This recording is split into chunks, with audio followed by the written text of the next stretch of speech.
আমরা অবস্থান করছি একেবারে শ্রীহরিপুরে হরিয়ারপাড়া থানার অন্তর্গত এলাকায়, যেখানে ট্রাক্টর উল্টিয়ে প্রাণ গেল এক চালকের।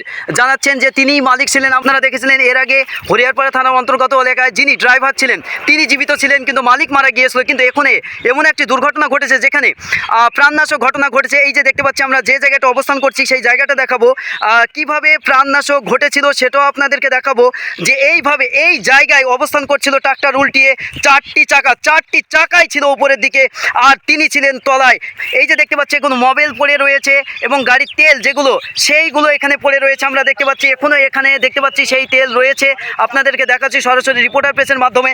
আর এই যে দেখতেই পাচ্ছি এই অবস্থায় এই জায়গায় ছিল একেবারে চারটি চাকা উপরে হয়ে, আর তিনি কিন্তু বাঁচার জন্যে এইটুকুই আর্তনাদ করছিলেন যে কেউ একজন এসে যদি ট্রাক্টরটা একটু তুলে দিত তাহলে হয়তো আমার জীবনটা সে ফিরে পেত, সে চাইছিল।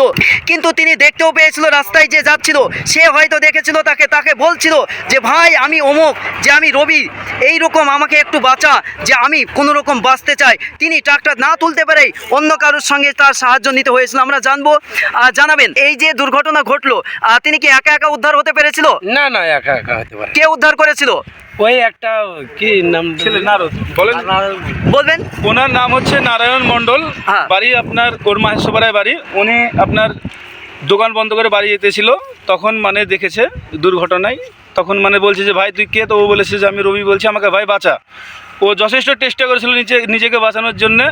তো উনি তো মানে ও পারিনি একাই, দুজনে মিলে। তো তারপরে আপনার সবাইকে ডাকতে গেছিলো, যে সবাই এসে তারপরে উদ্ধার করা হয়েছে জিসিবি এনে।